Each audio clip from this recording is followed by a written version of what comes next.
Right, ladies and gentlemen, if you could start finding your seats so that we can get on with the program. I know that some of our colleagues are still making their way up, but for the sake of time, I think that it's important that we set a discipline of starting at the times that we said we will. So I want to thank you for being on time. And our colleagues will have to join the conversation as we progress. So, one of the formats that we're going to be having during the course of the next 3.5 days is we will have various panel discussions, and among those, hopefully there'll be an opportunity for delegates to ask questions as well to the panel, which will be moderated by a facilitator that will be introduced to you during the course of the next few days. So we're going to start with the first panel discussion that we have on the program today, and that's really looking at Connect Africa, the Foundations for a Digital Africa. And to take us through that conversation, it's my great pleasure to welcome the CEO of the East African Commodity Exchange. Please put your hands together for Mr. Paul Kukubo.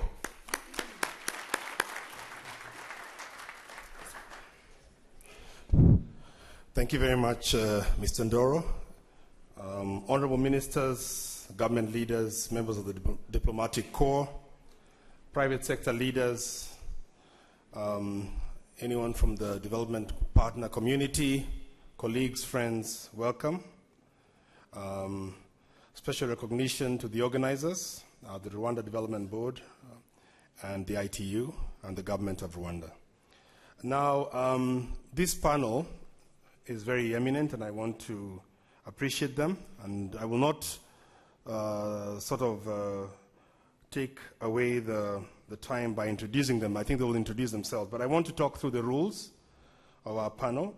What we're going to do is we're going to have a session, a fast session, where each panelist will introduce themselves and give a short statement about the organization and why they're here, and the Connect 2007 goals.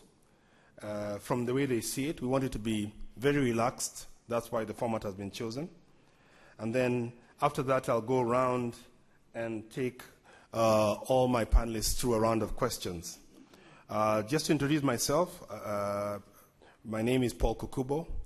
I came to Kigali in June of 2013 to head up the East African Exchange, which is a commodity trading organization that we're setting up.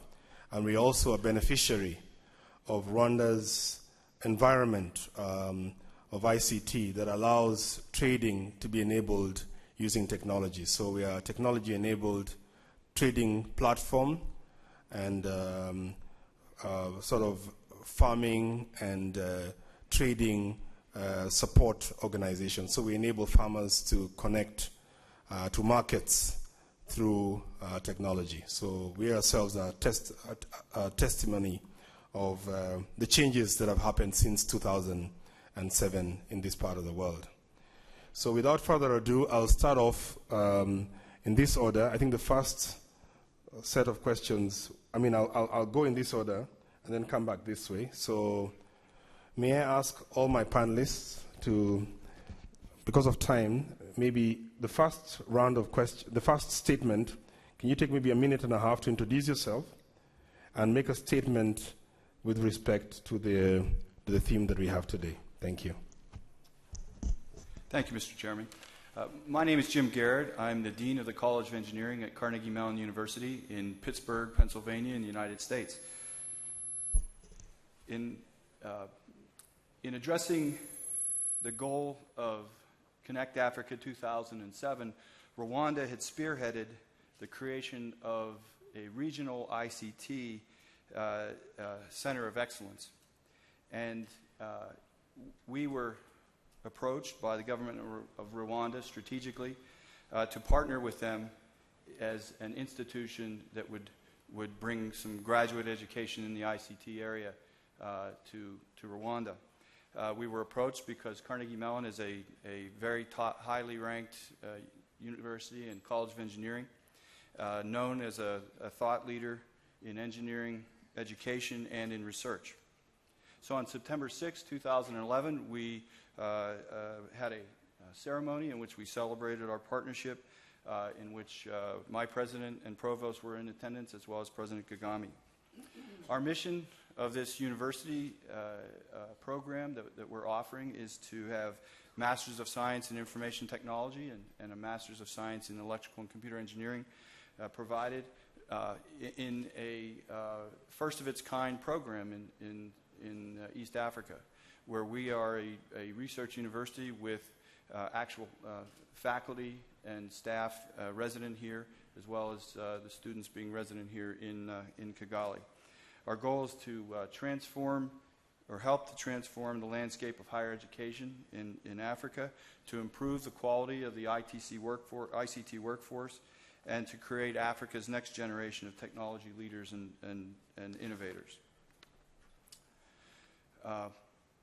We are very much engaged for the long term. We're interested in continuing to grow the program within our Carnegie Mellon University-Rwanda campus that's soon to be located in the Technopole in 2016. And right now we're in the IT Comm House. So without further ado, one of the things I'll end on is to say, while we're very excited at Carnegie Mellon to be partnering with Rwanda, we recognize we still have more to do, and that Carnegie Mellon alone will not be able to provide the kind of educated, graduate-educated workforce that will be needed, and we certainly look forward to continued partnership with Rwanda and other countries within East Africa to achieve that goal.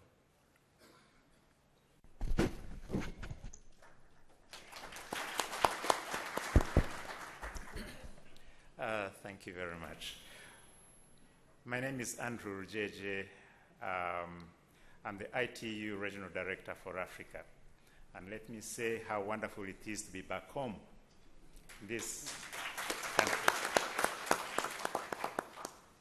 You probably read and heard this morning about ITU. ITU is probably the singular organization. It's a specialized agency of the United Nations for ICT and telecommunications.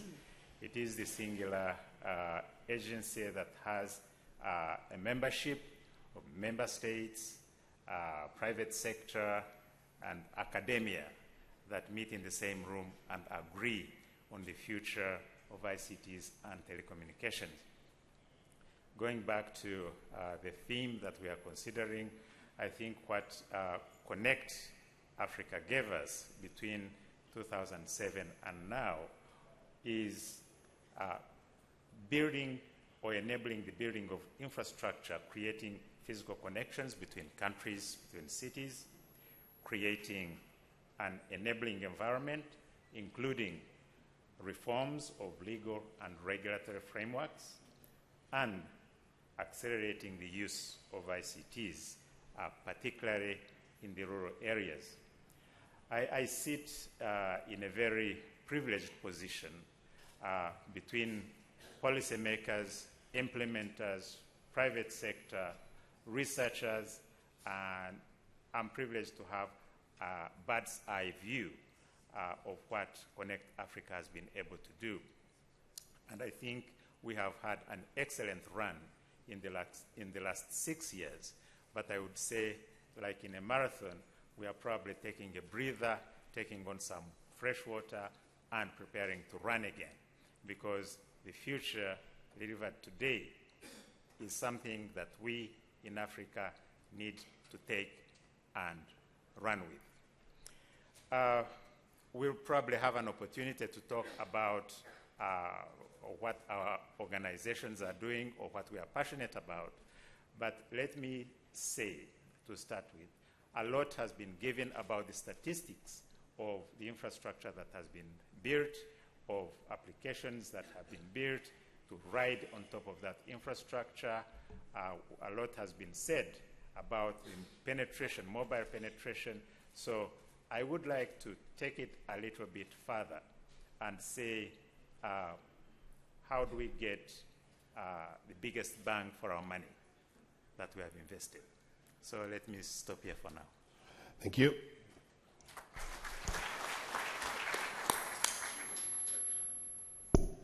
My name is Gabriel Solomon, and I work with the GSM Association, which represents the interest of mobile operators globally. I was very privileged to be here 5 years ago, 2007, when we announced an investment, or our members announced an investment of $50 billion over the next 5 years. Now, I'd like to just quantify what that has meant in the last year in sub-Saharan Africa. Our industry generated 6% of gross domestic product and contributed more than $20 billion to government coffers. So that's what we've done to date. Looking forward, as we re-enter the marathon, I think there are 3 fundamental areas where policy can change to accelerate a connected continent. The first one is in the licensing conditions that our operators live under. Now, these typically will have a defined term, and sometimes those terms change during the duration. If you look for best practice globally, you probably look at the United States, where licenses are given in perpetuity, assuming certain conditions are met. And I believe those kind of conditions create additional incentives for private sector investment. So if you want to maximize that investment, consider giving perpetual licenses with obvious conditions. The second big opportunity for this continent is in the digital switchover, the delivery of 700 megahertz into the marketplace. This spectrum frequency is particularly suited to reaching rural areas, an issue that I know many of our stakeholders are concerned about. So get the digital dividend out into the market. The final issue I think we need to address is the issue of taxation. Mobile consumers on this continent pay some of the highest taxes worldwide. We've touched on affordability, and tax is making an increasingly significant portion of individual consumers' ability to afford ICT services and goods. What is particularly worrying for us at the moment is this increasing trend of having a surcharge on international inbound traffic. This is almost akin to remonopolizing international gateways. And what it does when it's imposed, it hikes up prices and traffic can fall by up to a half. This is in no one's best interest. Thank you.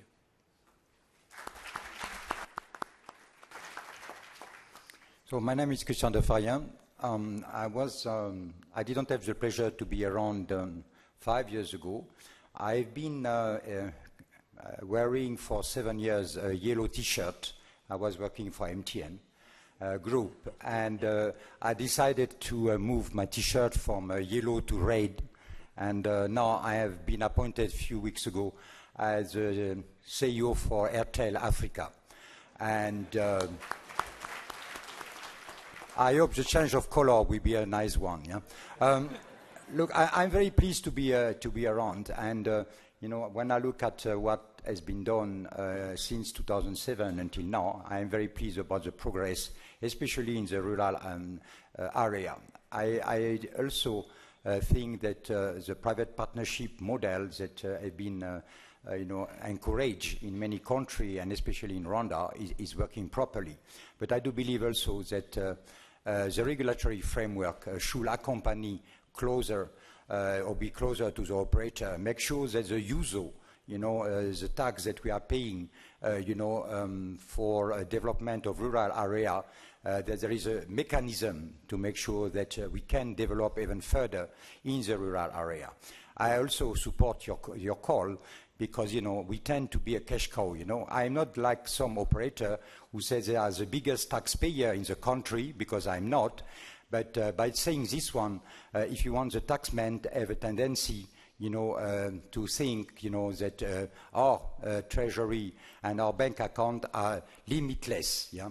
And I do believe, that in many countries, the tax burden is becoming really an issue. So let us really make sure that, we have enough cash flow to continue to invest and develop the rural area. I think it's important, go into MLs, e-learning, and many other activities, especially, bringing the mobile broadband and bringing a mobile phone in every household, as a program which has been here integrated in Rwanda. So I do feel that the operator have to play a bigger role, and make sure that, we have a complete coverage in every village, and we participate more actively in smart partnership, in, LLs, MLs, and machine-to-machine and many other applications to bring really education in and else, in all the remote area. Thank you.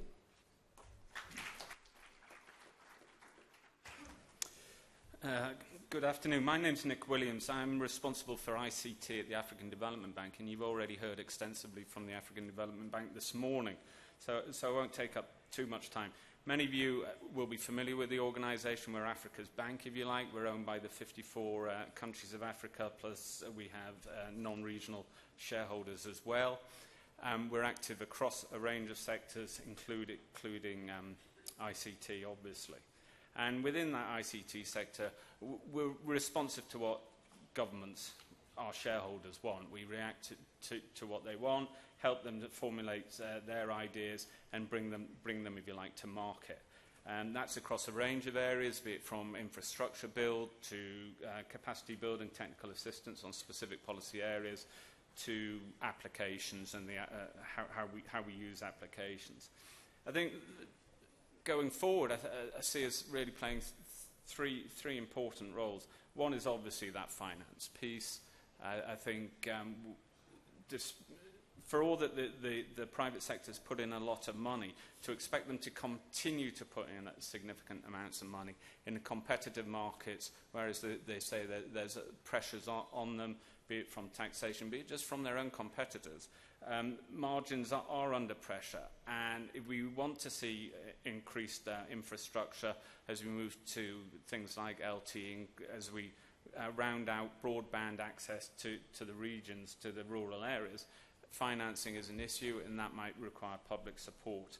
So the bank's obviously there for that. It's there because it has convening power. I think that's the second element. We can bring together parties across the continent to talk about specific issues, much in the same way as, for example, colleagues at the ITU have done so. And the third thing is we're just across a number of sectors. As we take ICT and we try and transform our economies, we can help you think about pushing ICT into areas like power, water, governance. We can help you finance those projects, but we can also, through our convening power, help you consider them and help you get a grasp of what ICT can do and how it can make what we all want to do in our countries that bit smarter, that bit more efficient. That's it from me. Thank you.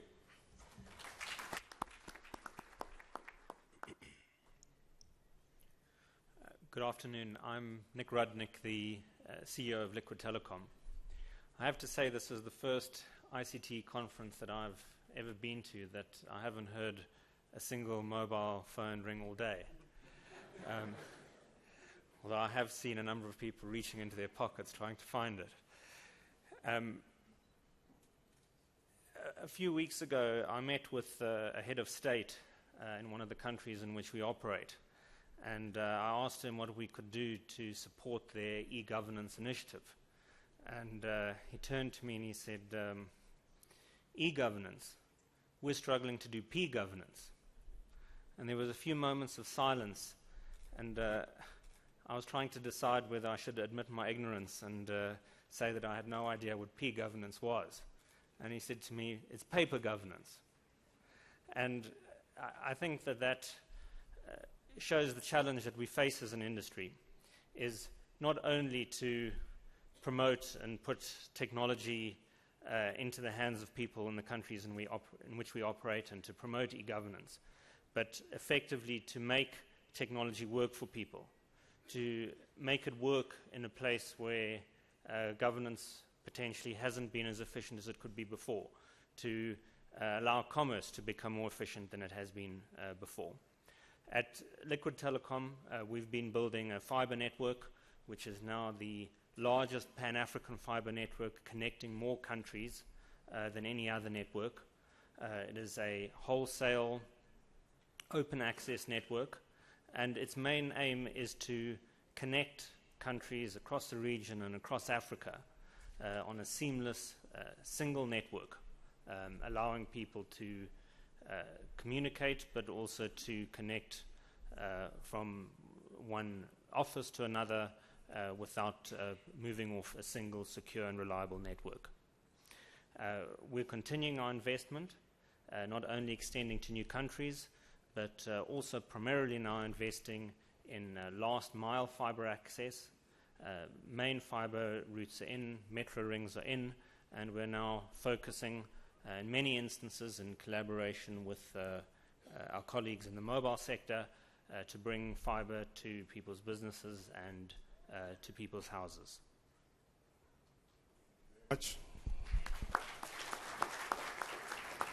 I think you'll agree that our panelists have done a fantastic job of setting the scene. And I think the absence of PowerPoint is very helpful. So let me just recap the themes that are emerging so that I can maybe take our panelists through a second round of discussion. One is about education and capacity. We've heard about the role of institutions in building capacity, and I think we heard from CMU's board member that Carnegie Mellon has made a big investment in this part of the world, thanks to the support of the Rwanda government. And so one of the goals that was set in 2007 has actually been met. And I'd like to say that this is a good manifestation of sort of setting an idea, setting a goal and achieving that goal. But also we heard that this is not enough. This is just planting a seed. So I'm going to tease a question out, and you don't have to answer it now, about whether enough has been done in this area in terms of education and capacity. And I'm going to expand the question to include the role of developing entrepreneurs, because one of the things that is emerging is we're talking big business. We're talking, and this takes me to my other theme, we're talking big business, and we've heard about the fact that the telco sector has contributed $20 billion in taxes to economies in this part of the world, which is substantial, 6% of GDP. But we also heard that there's a complaint or a question, a lingering question about the amount of taxation that they face. So governments are enjoying the tax dividend, but there's a sense in which they're saying, look, don't depend too much on us for taxation. So these questions are also important. We heard from the international community, regulators, ITU, give us a sense of the initiatives that they're undertaking. Some of them very exciting for Africa.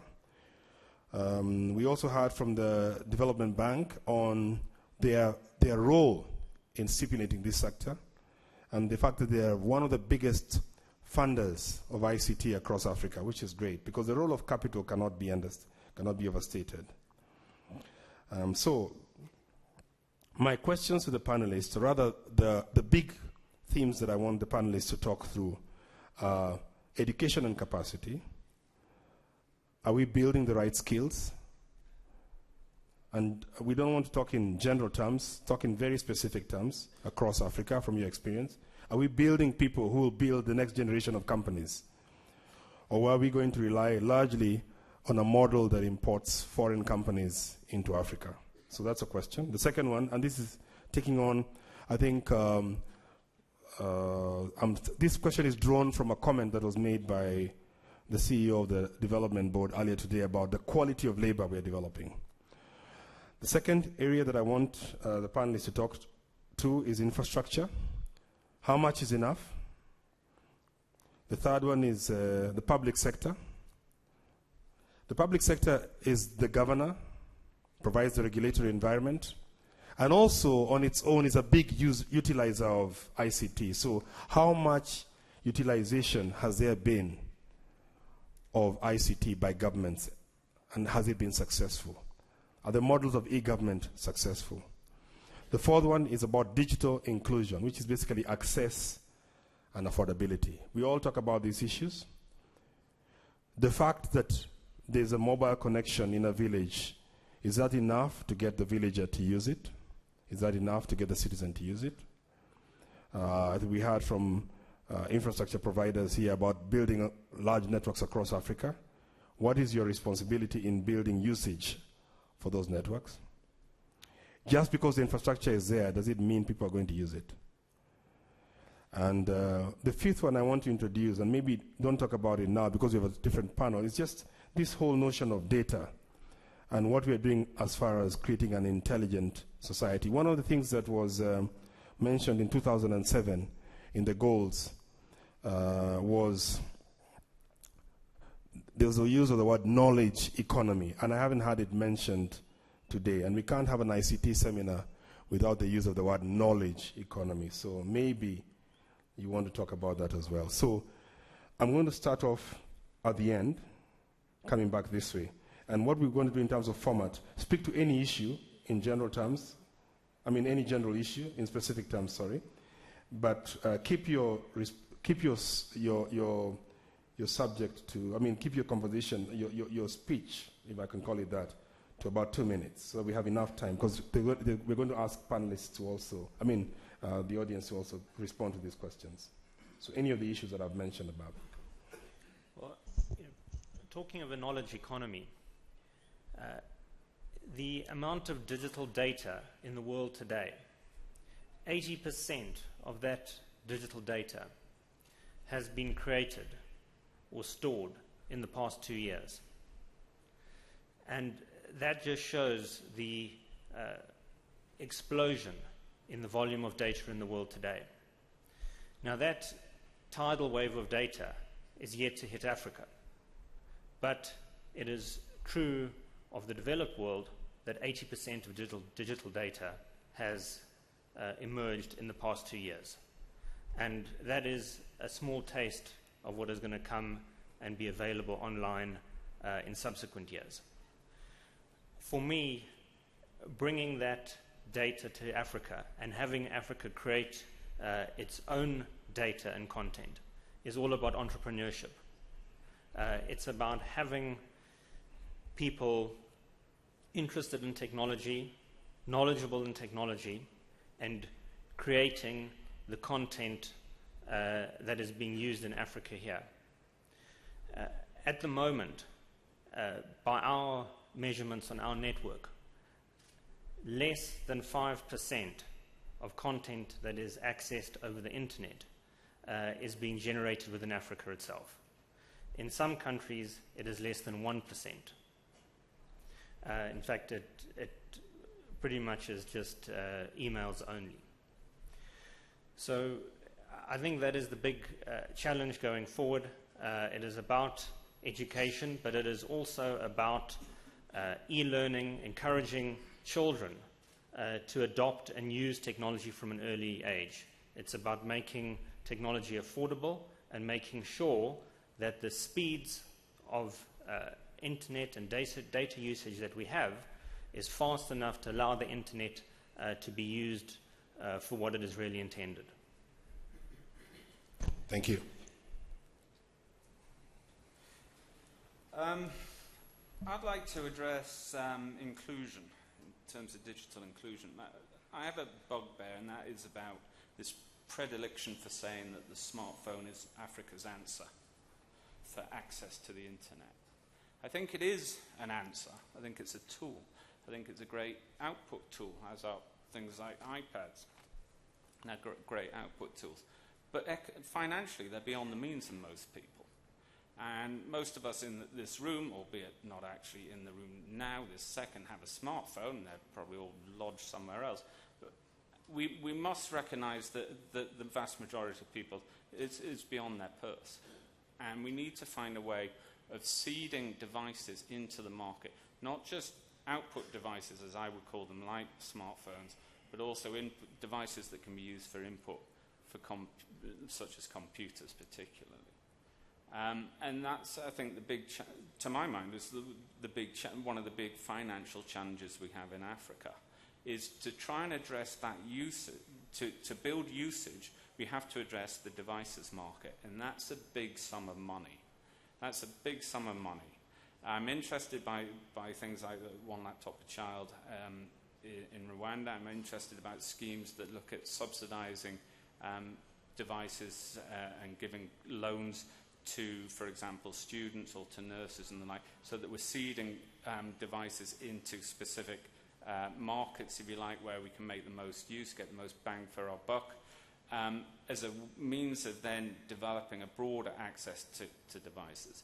But I think there's insufficient is talked about the device market as opposed to the network market. I think companies like Liquid Telecom show that the art of the possible on the network side. Somehow we need to, I think, go back round the thinking process and say, if our goal is to empower everyone in our society with access to data, financially, how do we do that? Thanks. I think, have we done enough in education? I mean, I don't think so. Yeah? It's not enough to bring the connectivity in the village or, in small town. I think, we have not done enough as a community, to, put in place smart partnership, with a device manufacturer, with academia, with a contents provider, to develop concrete program. So, I mean, all the initiatives, are always related, if you want, to CSR activity, but are not really the fruit of really strong partnership with all the partners. So I think there is a lot of room here to do more and better in the education. I think entrepreneurship, I do believe that, operators are creating, in rural area entrepreneurs, When we look at distribution, putting kiosk, in a small village, community phone, he creates, if you want, small enterprise, if we put a kiosk, if you want, you have to increase the valuation and make sure that those kiosks are produced in the country where you want to roll out. So you can create more, you have to localize more, and there is always, the tendency, or you will import it, it is faster, it is not necessarily cheaper, and not the best quality. So I think we have really to institutionalize, the creation of entrepreneurship by, improving the value chain. And the next point I would like to touch on, do we have the right skill in Africa? I will say, of course we have. I think, we have, in my previous life, when I was a yellow t-shirt, I can tell you that those companies run with very, very few expatriates, very few. Okay, and my aim, in my new life, is definitively to make sure, that we have a very comprehensive training to make sure that, after 2-3 years, I send the expatriate where they belong, including myself. So I think, I think, yes, there is the right skill.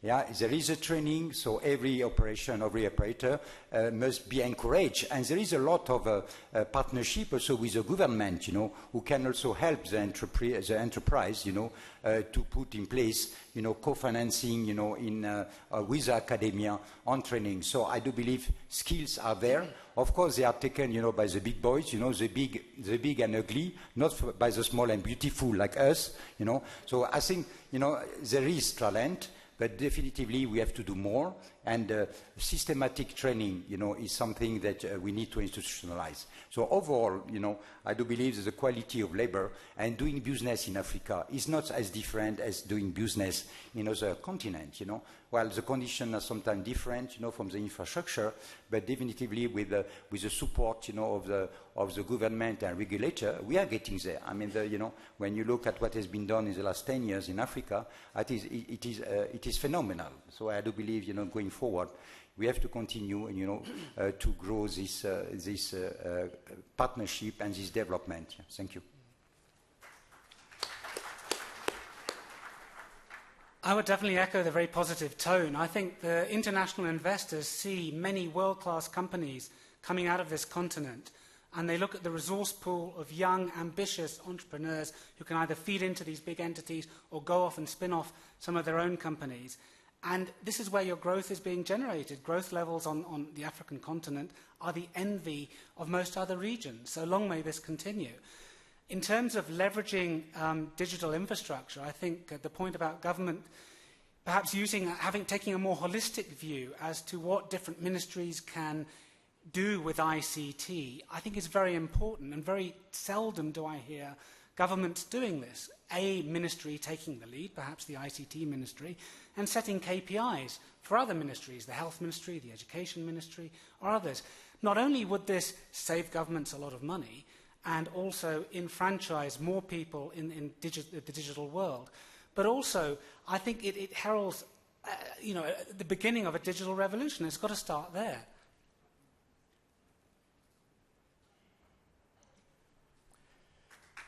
Sorry. As I said earlier, I sit in a unique position between regulators, private sector, academia, and ITU's biggest strength is in brokering deals, in brokering consensus around such issues as my colleague here talked about. We have played as ITU a significant role in legal and regulatory reforms that brought countries from unique or single operators to liberalized economies. And I believe that such issues as the licensing regimes are things that can be discussed. Last month, I convened a forum for regulators and partnerships in Africa, in Victoria Falls, Zimbabwe, and to see the spirit that existed between private sector and regulators sitting together to discuss issues and not coming to blows was very satisfying. Let me acknowledge also an initiative called HIPSA, the harmonization of ICT policies and procedures in sub-Saharan Africa, an initiative, a project that ITU has had with the European Union Commission. This project that has been there over the last 4 years has helped us facilitate member states in harmonizing their laws and regulations. We've worked with regional economic communities to create model laws and then helped member states in customizing those laws to their national laws, and that has gone a long way. One thing that we should realize that comes with the enormous infrastructure that we've built, and I'll speak to infrastructure in a bit, is that we have opened ourselves up to the outside world. Cybersecurity is an issue that ITU is addressing seriously because when you are very happy about what you can do, how much data you store and what you do with it, somebody else is looking over your shoulder and gaining access. And therefore, cybersecurity is an issue that we are looking at. Mr. Chairman, I'm holding here what I would like to call a moblet, if you see the size of it. This is a mobile phone that is made in Ghana. I think that is significant.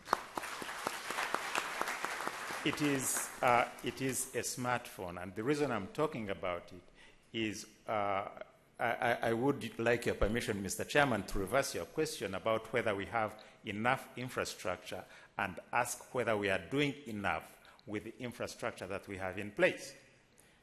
This that works on whether it is Wi-Fi, whether it is 3G, whether it is some other connectivity, is something that can be used anywhere that you have coverage from a mobile telecommunications company.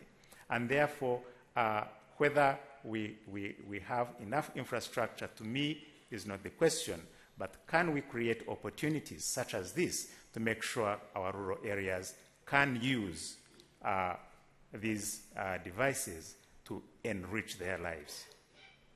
Thank you very much.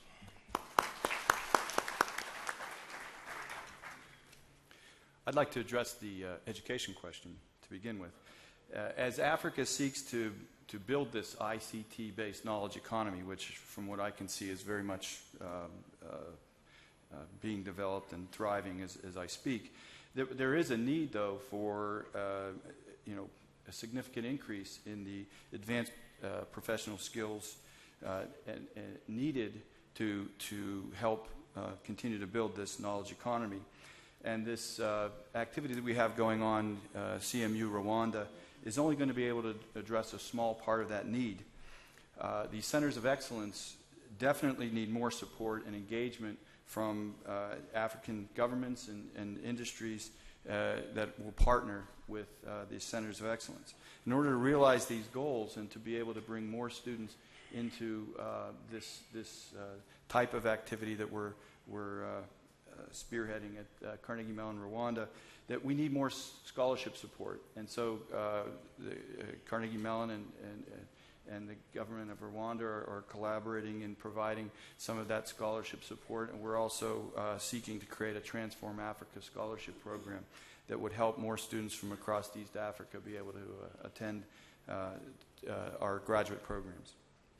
We also see a need to much more greatly increase the collaborative research between academia, government, and industry to be able to generate a lot of exciting new projects that to which these graduate students can participate, and that will in fact spawn new entrepreneurial activity that will be carried forth by these students.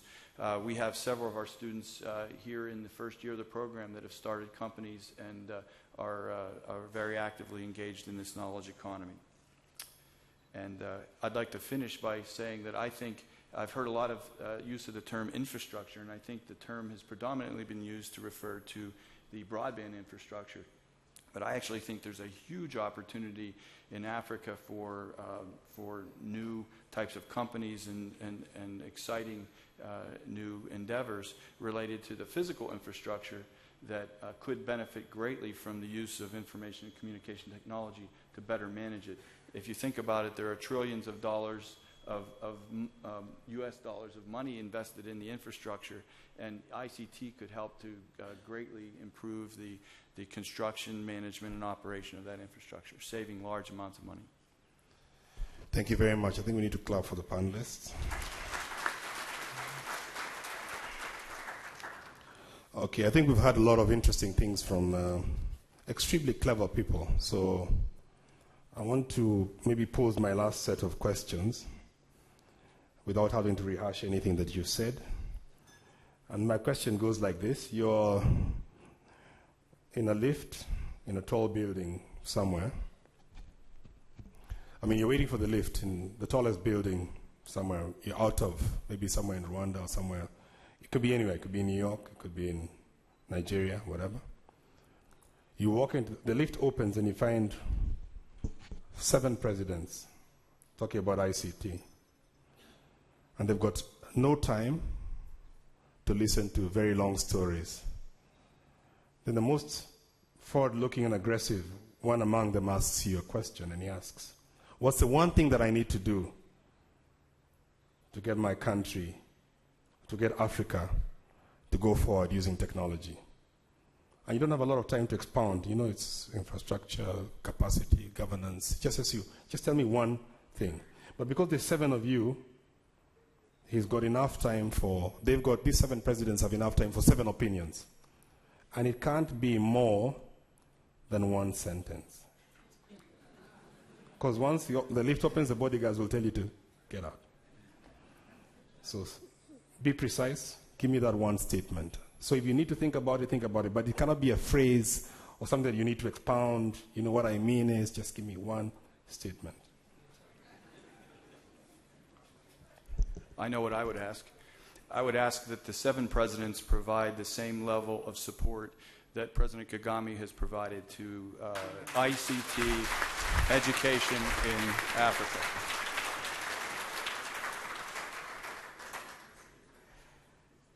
That's a tough question. I would ask, I would ask the presidents to please have a plan, have a strategic plan for their ICTs, have a strategic plan for how ICT is going to benefit the last person in their citizenry. Good. Thank you.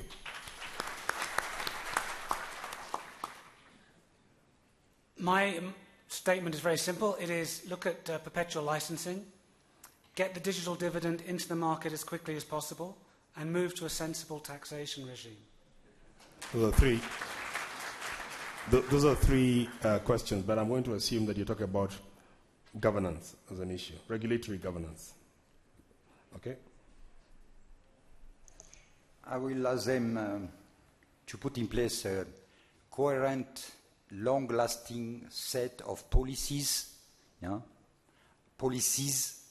and also procedures, not only policies, and a procedure and develop a context of clear transparency on the regulatory framework as to support, is a long sentence, sorry. It's still in sentence, sorry. And put in place a very clear transparency on those procedures, and that's it. Thank you.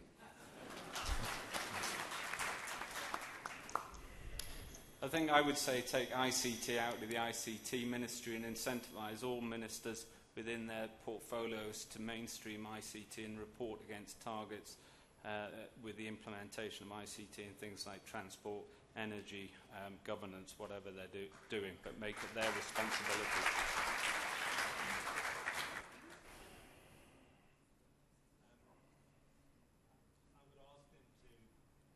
This needs to be on.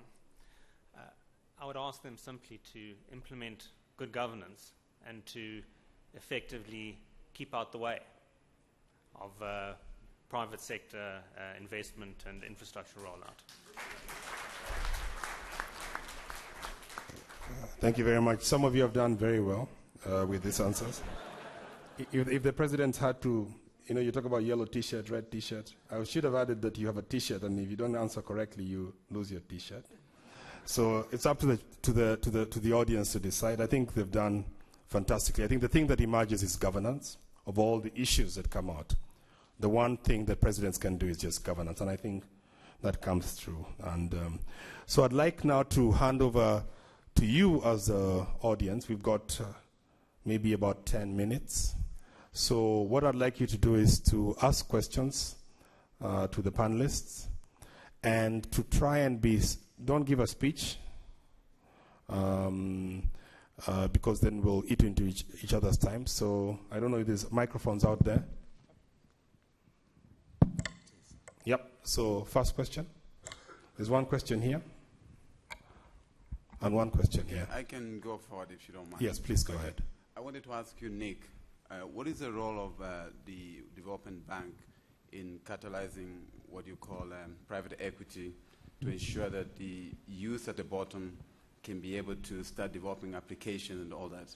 And I haven't seen that part taking hold. Okay, hold your answer, Nick, because I think I want to gather the questions. It's about private equity and the role of the bank. Next question over there. One guy there, then one here. Okay, my question goes to the gentleman on the panel who relates to either maybe Liquid, Airtel, or the chap from GSM Association. How will the operators move from the kind of relationship now that seems to border on mistrust, it's a little bit of tokenism with CSR, to longer-term partnerships with government to actually drive national development in the different countries where they operate? It seems to be back and forth now between the government is threatening and the GSM guys are threatening back and saying we will not pay taxes, we will pay more taxes, we will pull out and take our money elsewhere. Thank you. Thank you. There's one here at the front. Yes, go ahead. Thank you, Mr. Chairman. My name is Steven. My question is, a lot of youths are apparently struggling to meet their age in entrepreneurship success. My question is, where do we see the youths all over sub-Saharan Africa, entrepreneurs, 10 years from now, given a strong broadband and ICT connect system? Thank you. Good. I think we'll take those three for now. Let's just take those three so that we can even... One is about venture capital, the other is about partnerships, and the third one is about entrepreneurship. Anyone can take any question, and please be very brief because we want another set of questions.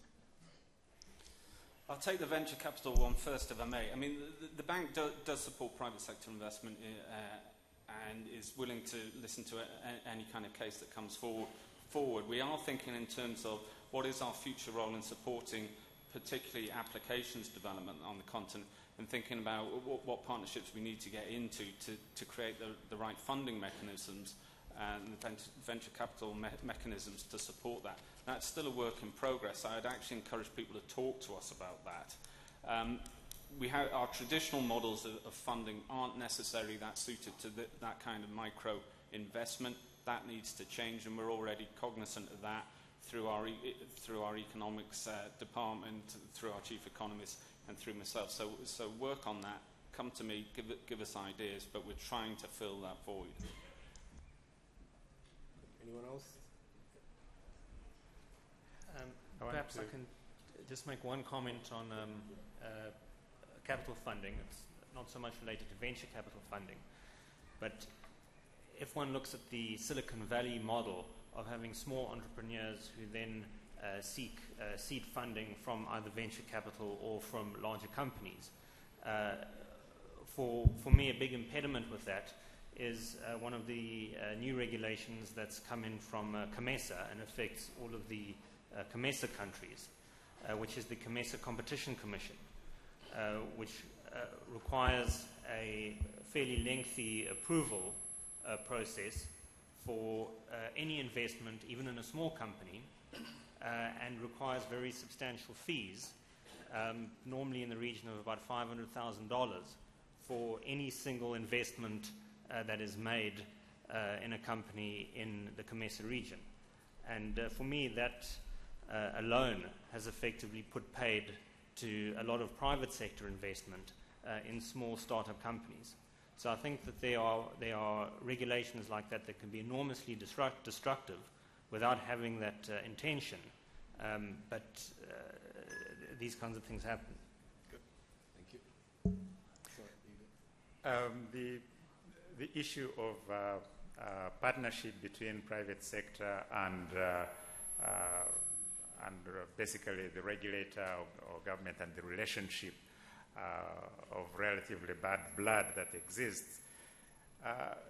Good partnership is based on trust. You must be prepared to be transparent on both sides. You can't wake up as a government and see a deficit and say, we must go to operators to raise the money. But on the other hand, you in private sector, you can't be hiding traffic and saying, declaring this much traffic so you don't pay tax on it. The issue of trust is very, very important. And I think the answer is in the government and the regulator, the public sector, recognizing that private sector is in the business to make money, but private sector also realizing that you need to make reasonable profits and pay your taxes and not just rip off the public. So the issue, and that is what we try to do, to try and build a consensus and good relationship and transparency so that we can develop our countries. We don't want just one company. We don't want this company here in Africa paying so much to send traffic abroad, and then them sending traffic to Africa and paying nearly nothing for it. This is where our regulators wake up and say, wait a minute, there is an imbalance here. So unless you have transparency, unless you have fair play, this problem is not going to go away, and it is us in the collective that are being held back and not the individual companies or regulators. If I take the issue of the youth and the entrepreneurship, I think a lot of operators and big group have set up a venture fund, for the youth in Africa to finance and help youth entrepreneurs, to set up a shop. I mean, if you go in many operator internet sites, you will see they have a venture fund, So many. If you look also in the apps, application circus, who are taking place now in Africa, in every country, every year, you will find out, that a lot of application developers actually are coming from Africa. Youth, small entrepreneurs who are developing application. But what we don't find, is from the big boys, the Googles, and you have the food company in California, called Apple. They are not doing enough, to develop and to look to Africa, really to develop here entrepreneurship in Africa. So I think, we have to show them, in a map, where Africa is, because there is a lot of talent, a lot of development, to make sure, we capitalize on this creativity. But I can't really tell you, go into an app circus, in Lagos or in South Africa or even in Kenya or in other countries, you will see the number of youth, developing already application. They are hungry if you want to participate. So it is our duty, to make sure that we help them, to put a shop together. But there is already a lot of opportunity to do it. Great, thank you. Thank you. Last set of questions, because we've got, with the permission of Peter, we're going to maybe take another 3 questions, and then we can wrap up. One question there, just go ahead. Can you hear me? Yes. So it's a question and a comment wrapped into one, is that we always have these very important discussions around infrastructure, devices, governance, and policies, but it often feels that there's a side to the conversation that's often omitted, which is content drives uptake of technology. So the CEO from Liquid Telecom brought up a very valid point, in that 5% of everything that's used in terms of data consumption is only local. So how can we stimulate these kinds of conversations on the production of local and relevant, contextually relevant content to go onto these backhauls, and therefore support not just the entrepreneurs, but sectors beyond just agriculture, health, and banking, for example, the creative sectors. So it's really about how do we generate and how do we stimulate those discussions. Great, thank you. Go ahead. Sorry. Thank you, Mr. Chairman. One of the challenges developers and regular users face is low intermittent bandwidth to transform Africa, no pun intended. What can the public sector and the private sector do to help us overcome those challenges of low intermittent bandwidth that we're facing in Africa? Thank you. Okay, let me just qualify your question. Are you, by asking about low intermittent bandwidth, are you suggesting that where you have had high bandwidth, that you find the opposite is true? No, I'm using the case of Ghana, for instance. Okay, all right. Low bandwidth in private, public universities, polytechnics, government, and my own house and my office. Okay. And we're paying lots of money for it, but it's always low and intermittent. Okay. Okay, last question here from, and then we can close. Mine is not going to be a question, but a comment. I start with low intermittent bandwidth. In Rwanda, it is going to be a thing of the past. We have 25 times more capacity than we had in 2007. Good. But does it reach the last person? So now, 3 points. Connectivity. When you talk about broadband, it should be defined here in Africa as it is in the rest of the world. When you talk about 11% that have it, do they have 256? Do they have 512? What do they want? Let's not talk about 3G, 3.5, 4G. Now, in the liquid, we provide 7G. Have the bandwidth, all the buffet, all you want. Availability. It used to be a problem, but now, for the first time, being in Rwanda, being landlocked, it used to be a disadvantage. Do you know now it is a very big advantage? When there is a fiber cut between Mombasa and Kampala, we can back through Dar es Salaam. If it is done the other way around, we are at the center and we have full connectivity. But the key question is it affordable? We've created a digital divide again. It used to be between the rich and the poor. Kigali can have something, or our capital cities for that matter, the villages don't have. Even those who have it, they cannot afford it. So between all of us, if we address those, we have transformed Africa. Thank you.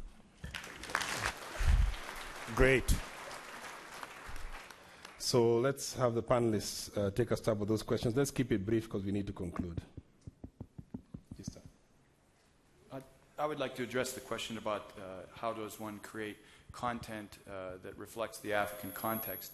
One of the things I think about is that's one of the driving forces behind the way Carnegie Mellon has chosen to participate in this educational activity. We're not simply broadcasting courses from Pittsburgh into a local reception area in Rwanda. We have people here, faculty here, we have a residential program here, and we teach the rigorous curriculum that we teach back in Pittsburgh, but we bring all the important African problems, the important African contexts into that discussion and have the students work on projects that are related to that. And I think that's the way you start to get some of this content showing up as appropriate for the African context, in that it's built into the educational activities that are provided.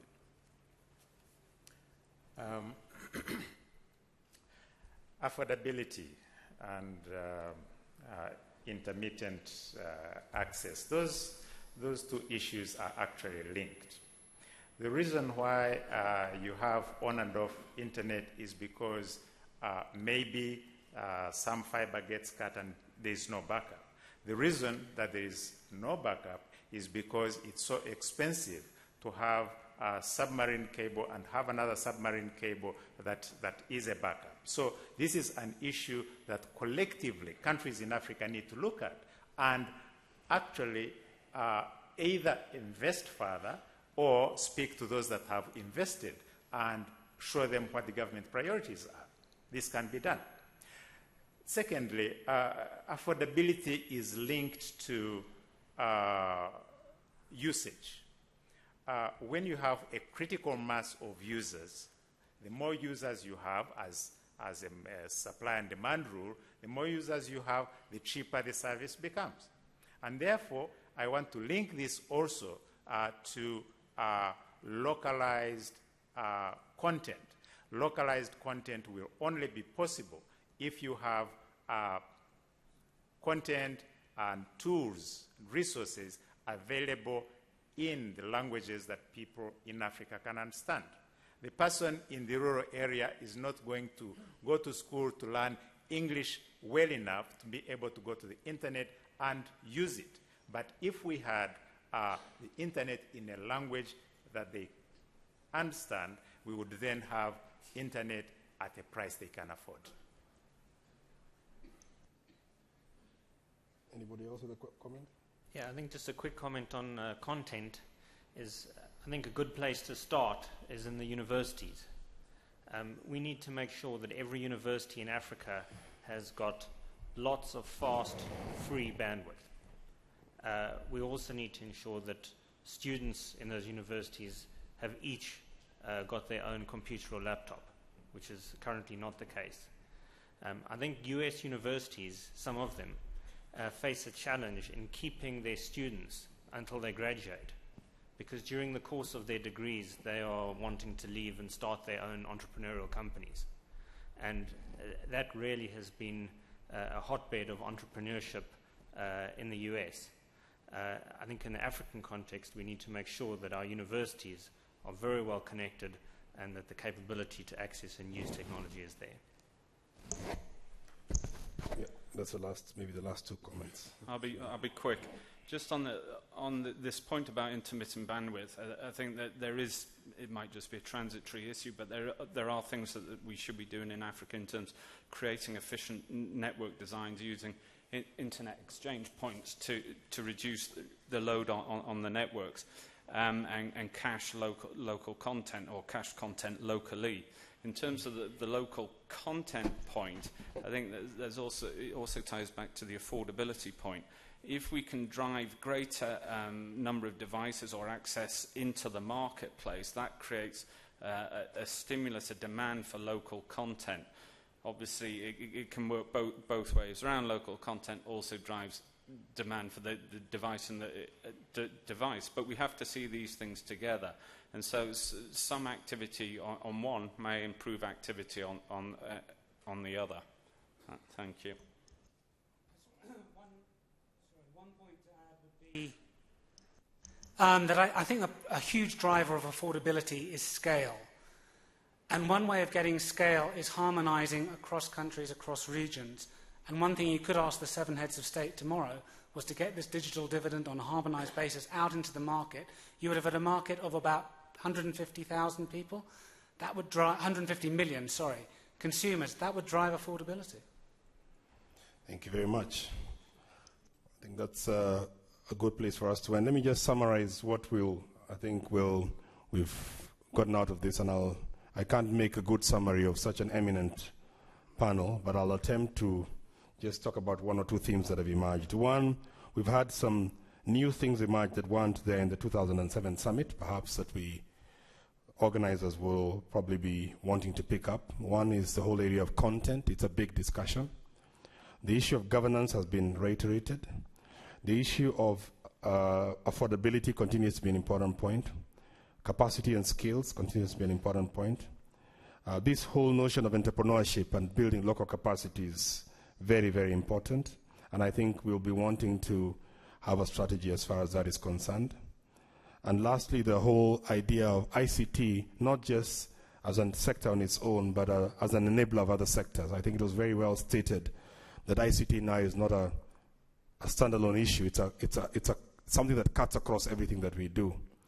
So I think I'd like to sort of end by saying that when you look at the 5 goals of the 2007 summit, there's almost an implied suggestion that we need new goals that reflect some of the things we've discussed today, and I'm sure some of the things that we'll discuss going forward. So please join me in appreciating the very, very eminent panel that has been here today.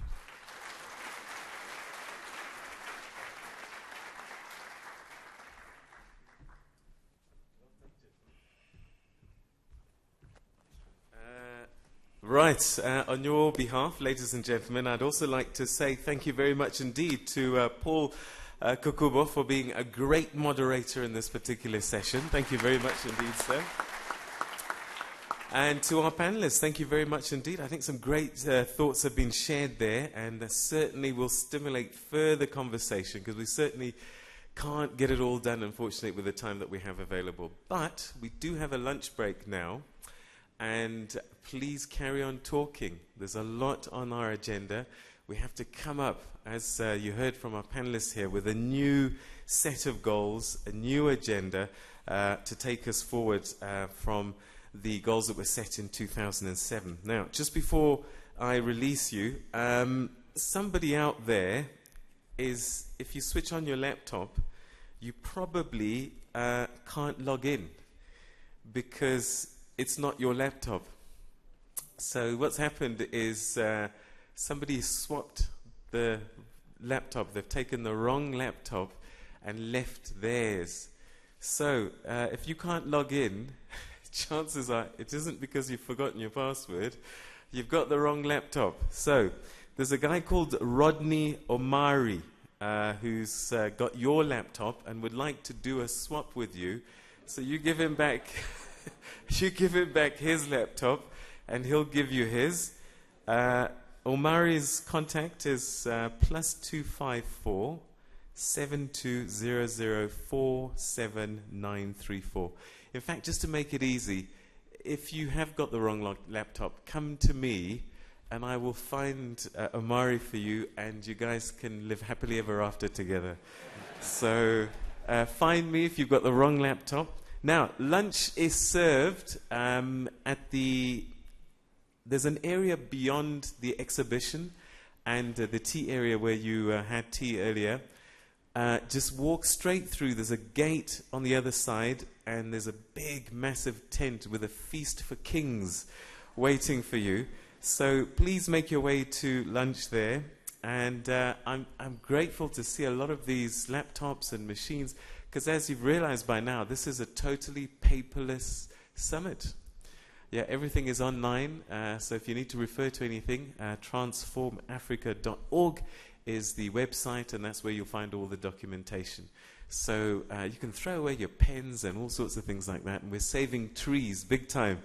So let's try and reconvene shortly after 2 o'clock, if that's possible. Let's try and do that. Shortly after 2 o'clock. And we've got a great message from the ITU Secretary General, another panel to talk about the Smart Africa Manifesto and what that means and what role we can all play in that conversation. So, you are now released. Bon appétit tout le monde. And don't forget lunches downstairs. The ushers will take you through there. We'll see you soon after 2 o'clock.